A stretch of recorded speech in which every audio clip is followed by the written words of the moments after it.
une entreprise, mais c'est votre caractère qui va vous faire demeurer dans le foyer et dans l'entreprise. Donc là, le caractère, en vérité, c'est la vraie beauté d'une femme. Le caractère, c'est l'identité réelle d'une personne. Comme l'a dit un célèbre homme aux États-Unis, il a dit, lorsque vous perdez de l'argent, vous n'avez rien perdu. Lorsque vous perdez votre santé, vous avez perdu quelque chose. Mais lorsque vous perdez votre caractère, vous avez tout perdu.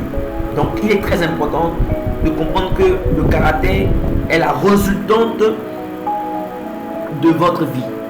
Ce que votre vie sera, ça dépend de votre caractère. Donc le caractère solide d'un leader qui sait ce qu'il veut peut lui permettre de rester intègre, de savoir gagner la confiance des autres, de gagner leur respect et d'être égal à lui-même. Cela lui permettra aussi de communiquer sa crédibilité. Ouais, c'est très important parce que la crédibilité d'une personne, c'est deux choses. Deux choses qui font la crédibilité d'une personne, c'est le caractère plus la compétence. La crédibilité, c'est le caractère plus la compétence. Et ici, nous sommes en train de parler du caractère. Beaucoup ont la compétence, mais ils n'ont pas le caractère. Et j'ai un cas comme ça, une dame au Burkina qui avait une entreprise et qui se plaignait à moi pour dire, j'ai un de mes collaborateurs, il est très compétent, il est très bon, mais il a un mauvais caractère. Tous les clients se plaignent de lui. Il parle mal aux gens, il est arrogant, il est bizarre. Vraiment, et la dame était obligée de le renvoyer à cause de son caractère. Donc, il est très important de travailler sur son caractère. Nous allons voir rapidement les 4 ingrédients. Le caractère, on a dit que le caractère est la résultante de 4 ingrédients dans la vie d'un leader. Nous allons voir ces 4 ingrédients là. Voilà. Premier ingrédient, c'est l'identité personnelle. L'identité personnelle. Vous devez comprendre quelque chose. Hein.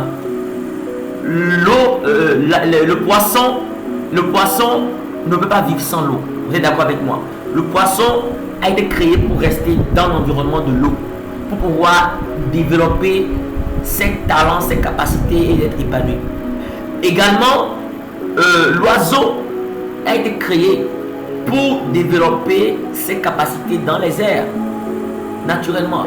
Et le singe, naturellement, est plus à l'aise sur l'arbre, le lion sur la terre. Voilà. Donc, chacun de nous, nous savons que le poisson ne peut pas vivre sans l'eau, sans être dans l'eau. L'oiseau ne peut pas être à l'aise sans être dans les airs. Imaginez l'oiseau dans la mer. Cet oiseau-là ne pourra pas vivre. Vous voyez, de la même manière que le poisson ne peut pas vivre sans l'eau, de la même manière que l'oiseau ne peut pas vivre sans être dans les airs, de la même manière que l'arbre ne peut pas vivre sans la terre, ainsi l'homme ne peut pas vivre sans Dieu. L'homme, je répète, ne peut pas vivre sans Dieu.